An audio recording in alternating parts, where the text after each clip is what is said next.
Merhaba arkadaşlar, örgü kanalıma hoş geldiniz. Minik bebeklerimiz için hem kolay hem de güzel model tığ işi bebek şapkası yaptım. Bugün bu şapka anlatımını sizlerle paylaşmak istiyorum. Bakın arkadaşlar, çok kolay ve güzel modelli bir şapka. Şapka örgüsüne bakın, buradan sihirli halka içine trabzan yaparak başlıyoruz. Yapacak olduğumuz çocuğun büyüklüğüne göre istediğiniz kadar sıra arttırmalar yaparak bu şapka örgüsünü yapıyoruz. Ben bugün şapka anlatımını 3-6 ay arası bebek ölçüsüne göre yapıyorum. Ama siz bu şapkayı yeni doğan bebek için yapabilirsiniz. 6-12 ay bebek için yapabilirsiniz. 1-2 yaş arası bebek için yapabilirsiniz. Her yaş için uygun bir model. Bakın bu şekilde güzel de bir çorap yaptım. Patik çorap yaptım. Bu da tığ işi arkadaşlar. Aynı modeli yaptım. Çok güzel oldu bakın. Bu şekilde. Farklı bir model çorap yapmak isterseniz bakın, bir de düz çorap yaptım. Bu çorap da çok güzel arkadaşlar.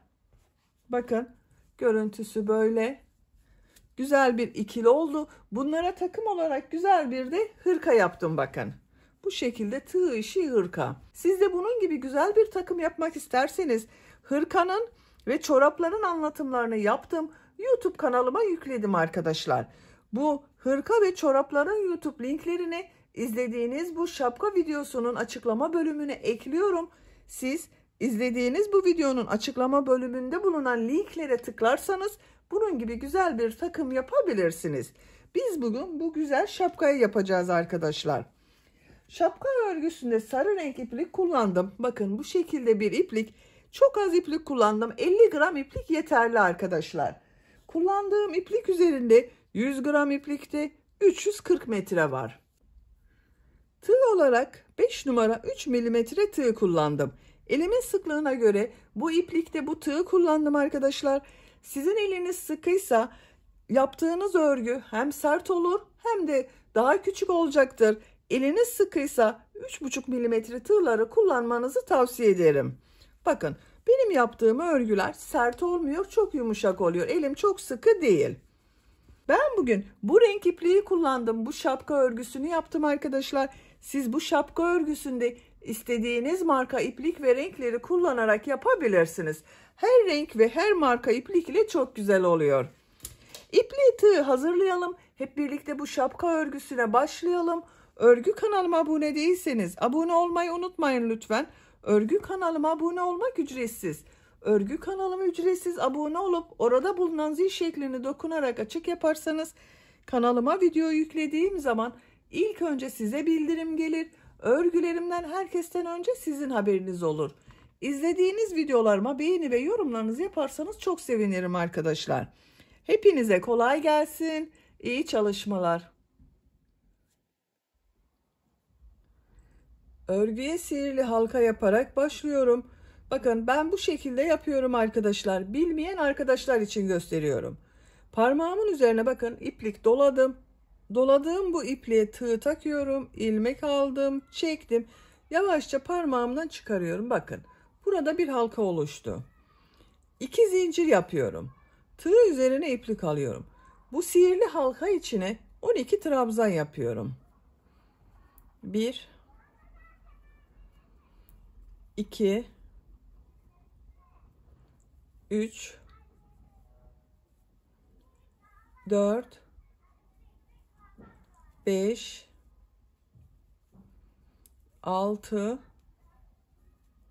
7 8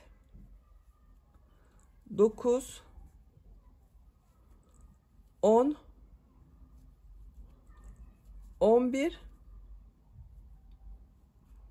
12. Bakın 12 trabzan yaptım. Şu şekilde iplik ucu var. Bunu yavaş çekiyorum bakın. Şu şekilde çektim. Burayı birleştirdim. Tığ üzerine iplik almadan bakın şu ilmek ile ilmek kaydırma yaparak birleştiriyorum. İpliği üstte tutuyorum bakın.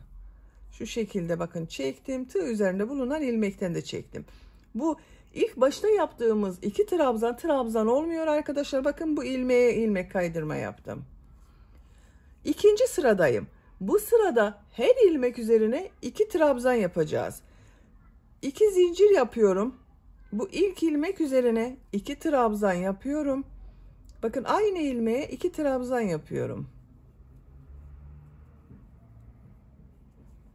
İkinci ilmeğe 2 trabzan. Diğer ilmeklere de 2 trabzan yapıyorum.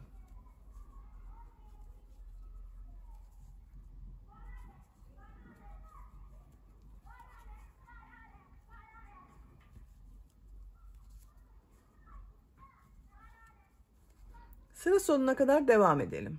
Sıra sonuna kadar yaptım. Bakın bu sırada her ilmek üzerine 2 trabzan yaptım.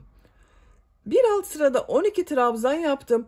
Bu sırada ikişer ilmek yaptığım için bir sıra üzerinde 24 trabzan var. Bu ilk ilmek ile ilmek kaydırma yaparak sırayı birleştiriyorum. Bakın bu şekilde. Üçüncü sıradayım. Bu sırada bir çift bir tek, bir çift bir tek yapacağız. 2 zincir yapıyorum. Bu ilk ilmek üzerine 2 trabzan yapıyorum. Bakın aynı ilmeğe bir trabzan daha yaptım. Bu ilmeğe bir trabzan yapıyorum. Bu ilmeğe 2 trabzan yapıyorum.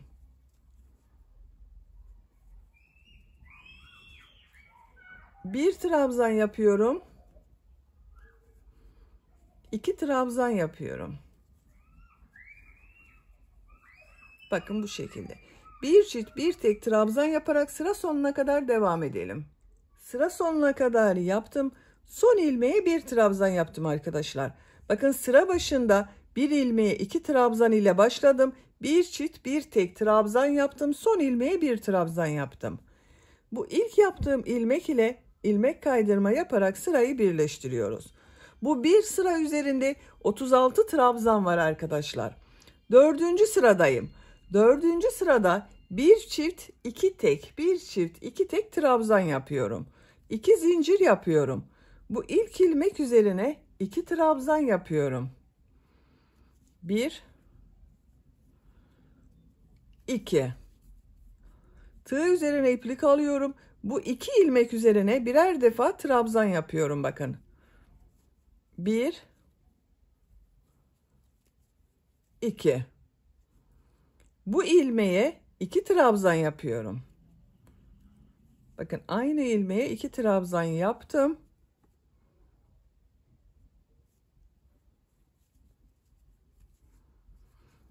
İki ilmeğe bir trabzan yapıyorum.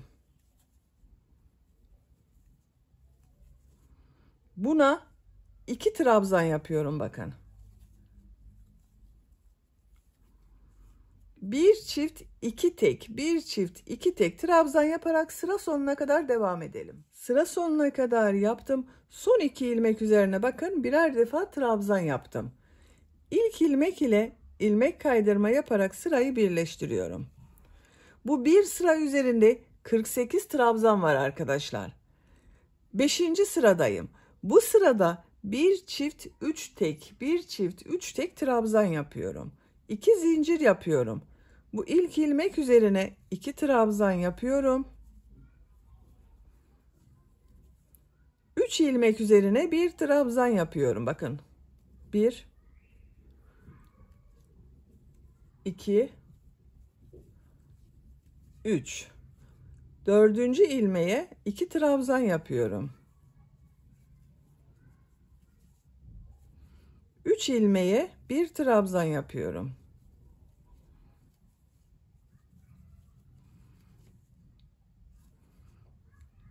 Dördüncü ilmeğe 2 trabzan yapıyorum. Bakın bu şekilde. Bir çift 3 tek trabzan yaparak sıra sonuna kadar devam edelim. Sıra sonuna kadar yaptım. Sıra sonunda bakın 1 2 3 ilmeğe bir trabzan yaptım. İlk ilmek ile ilmek kaydırma yaparak sırayı birleştiriyorum. Bu bir sıra üzerinde 60 trabzan var arkadaşlar. 12 arttırma yaptım yine. 2 zincir yapıyorum. 6. sıradayız. Bu sırada bir çift 4 tek, bir çift 4 tek trabzan yapıyorum. İlk ilmek üzerine 2 trabzan yapıyorum. 4 ilmek üzerine bir trabzan yapıyorum. 1 2 3 4 trabzanı yaptım. 5. ilmeğe 2 trabzan yapıyorum. 1 2 4 ilmeğe bir trabzan yapıyorum.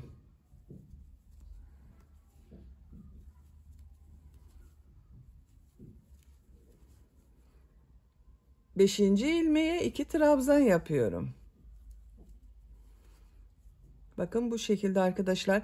Bir çift 4 tek trabzan yaparak sıra sonuna kadar devam edelim. Sıra sonuna kadar yaptım. Sıra sonunda 4 ilmek üzerine bir trabzan yaptım bakın. İlk ilmek ile ilmek kaydırma yaparak sırayı birleştiriyorum. Bu bir sıra üzerinde 72 trabzan var arkadaşlar. Ölçüyorum bakın. Genişliğini ölçüyorum yaptığım örgünün. 11 santimetre genişlik var. Siz bunu yeni doğan bebek için yapıyorsanız buradan itibaren model yerleştirmeye başlayabilirsiniz. Ben bir sıra daha arttırma yapıyorum. 7. sıradayım. Bu sırada bir çift 5 tek, bir çift 5 tek trabzan yapıyorum. 2 zincir yapıyorum. İlk ilmek üzerine 2 trabzan yapıyorum. 1 2 5 ilmek üzerine bir trabzan yapıyorum. 1 2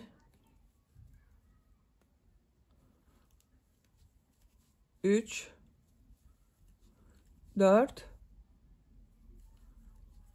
5 Bu ilmeğe 2 trabzan yapıyorum.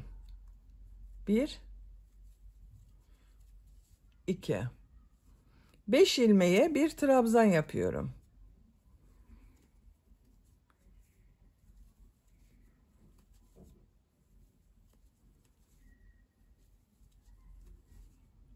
6. ilmek üzerine 2 trabzan yapıyorum.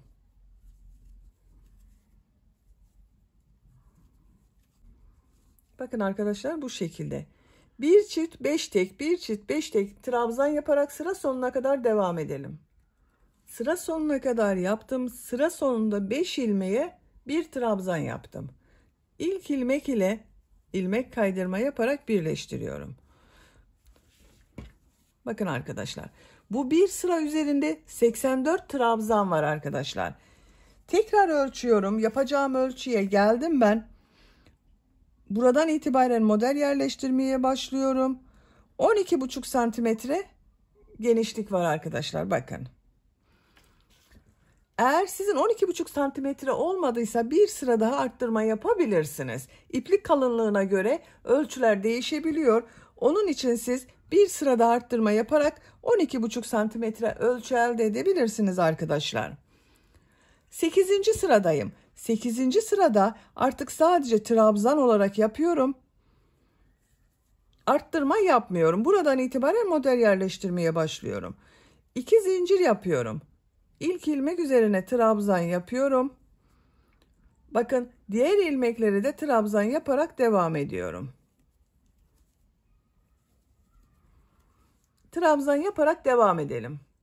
69 trabzan yaptım. Bakın burayı boş bıraktım arkadaşlar. 84 trabzan vardı bir alt sırada. Kaç boş bıraktığımı sayıyorum. 1, 2, 3, 4, 5, 6, 7, 8, 9, 10, 11, 12, 13, 14, 15 ilmek boş kaldı bakın. Devam etmiyorum. Buradan geri dönüş yapıyorum. Ben 69 trabzan yaptım. Siz farklı sayılarda yaptıysanız bu sayının tek sayı olması gerekiyor arkadaşlar. Modelin denk gelmesi için bu trabzan sayısının tek sayı olması gerekiyor. Ben 69 yaptım. Siz 67, 65, 63 veya 71, 73 gibi yapabilirsiniz. Bir zincir yapıyorum. Örgüyü çeviriyorum. İlk ilmek üzerine bakın sık iğne yapıyorum. Tığ üzerine 2 defa iplik doluyorum. Bu ilmeğe üçlü trabzan yapıyorum. Bakın örgünün ters tarafı burası arkadaşlar. Üçlü trabzan yapıyorum. 3 defa da çıkarıyorum bakın. 1 2 3. Sık iğne yapıyorum. 2 defa iplik doluyorum. Üçlü trabzan yapıyorum. 1 2 3. Sık iğne yapıyorum. 2 defa doluyorum. Üçlü trabzan yapıyorum.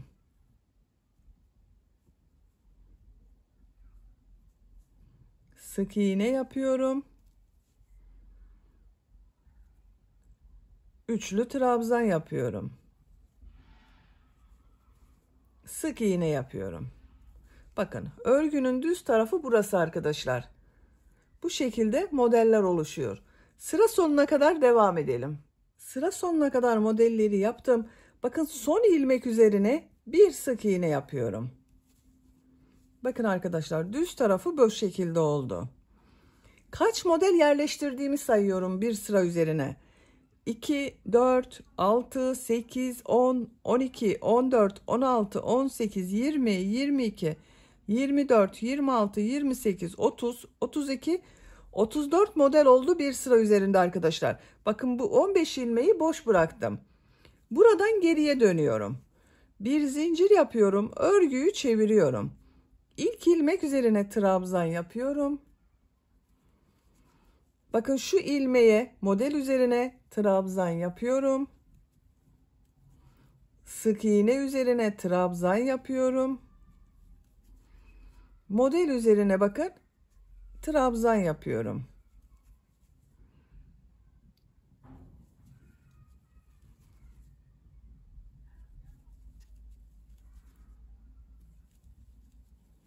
Trabzan sırası yapıyoruz bu sırada.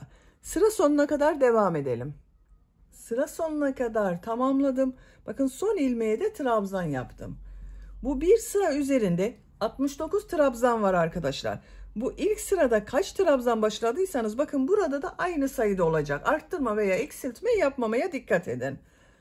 Bir zincir yapıyorum. Örgüyü çeviriyorum. Model sırasındayım. İlk ilmek üzerine sık iğne yapıyorum. Tığ üzerine 2 defa iplik doluyorum. Üçlü trabzan yapıyorum. Sık iğne yapıyorum. Üçlü trabzan yapıyorum. Sık iğne yapıyorum. Üçlü trabzan yapıyorum. Sık iğne yapıyorum. Sıra sonuna kadar devam edelim. Sıra sonuna kadar modelleri yaptım. Son ilmeğe sık iğne yaptım. Bir zincir yapıyorum. Örgüyü çeviriyorum. İlk ilmek üzerine trabzan yapıyorum. Diğer ilmeklere trabzan yaparak devam ediyorum.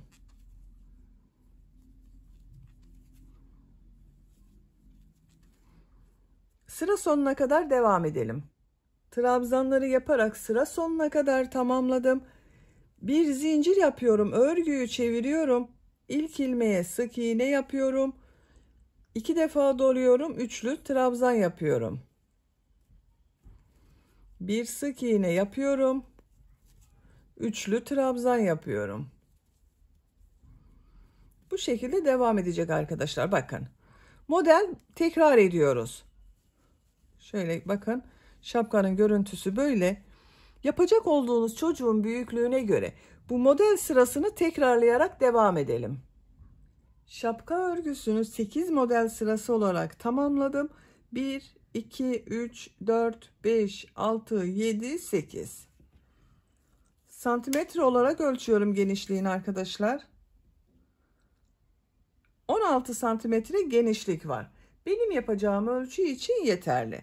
En son bakın, model sırasını bitirdim. Burada bıraktım arkadaşlar. Şimdi bu model sırasının üzerinden bir sıra pıtırcık modeli yapıyorum. Bir zincir yapıyorum. Örgüyü çeviriyorum. Bu ilk ilmeği atlıyorum. Bu ilmek üzerine bir sık iğne, 2 zincir, bir sık iğne yapıyorum. Bir ilmek atlıyorum. İkinci ilmeğe bir sık iğne, 2 zincir, bir sık iğne yapıyorum. Bir ilmek atlıyorum. Bir sık iğne, 2 zincir, bir sık iğne yapıyorum. Bakın bu şekilde pıtırcık modelleri yapıyoruz. Sıra sonuna kadar devam edelim. Pıtırcık modelleri yaparak sıra sonuna kadar tamamladım. Bakın görüntüsü böyle oldu. Çok güzel oldu bakın. Şimdi bu boynunu yapalım arkadaşlar. Boyuna gelecek olan bu bölümü yapalım. Buraya sık iğneler yapıyorum. Yan bölüm bakın. İlmeğe sık iğne yapıyorum. Bu ilmeğe sık iğne yapıyorum. Bakın bu trabzan sırasına bir sık iğne yapıyorum.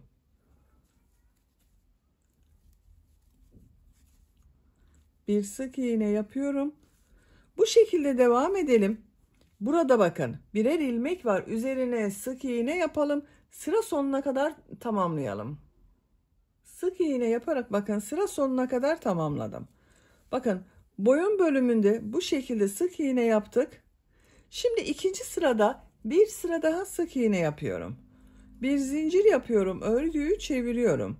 Her ilmek üzerine bir sık iğne yapıyorum.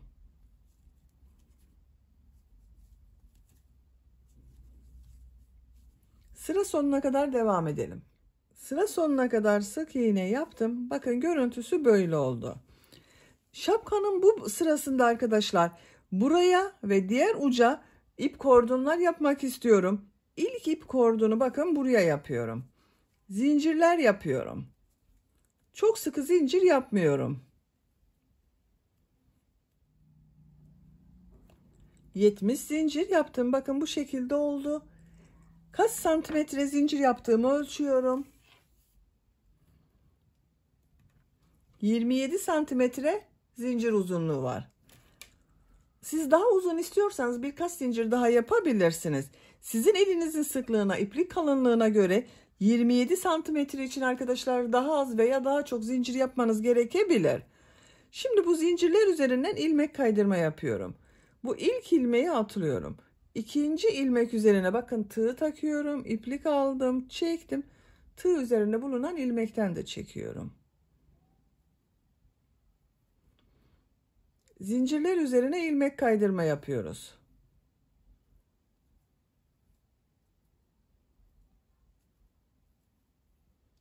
Sıra sonuna kadar devam edelim. Zincirler üzerine ilmek kaydırma yaparak sıra sonuna kadar tamamladım. Bakın görüntüsü böyle oldu. Boyun çevresinde sık iğne yapmaya devam ediyorum arkadaşlar. Bakın bu son ilmeğe de ilmek kaydırma yaptım. Bu ilmeğe sık iğne yapıyorum. Diğer ilmeklere de sık iğne yapıyorum.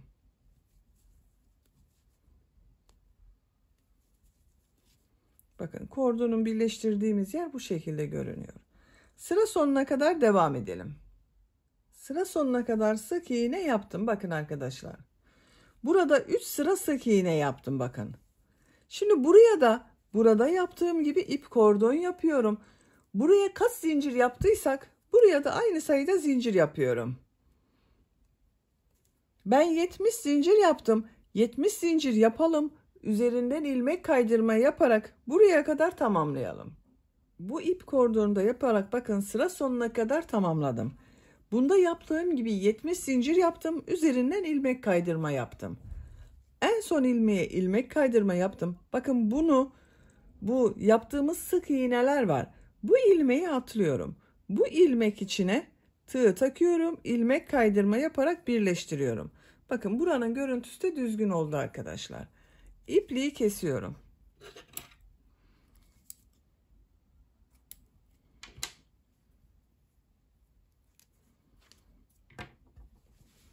Bakın arkadaşlar şapkanın örgüsünü bitirmiş oldum. İp kordonlarını yaptık.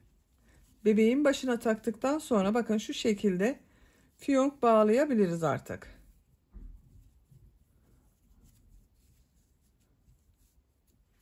Tercihinize göre bu ip kordonu daha uzun da yapabilirsiniz arkadaşlar.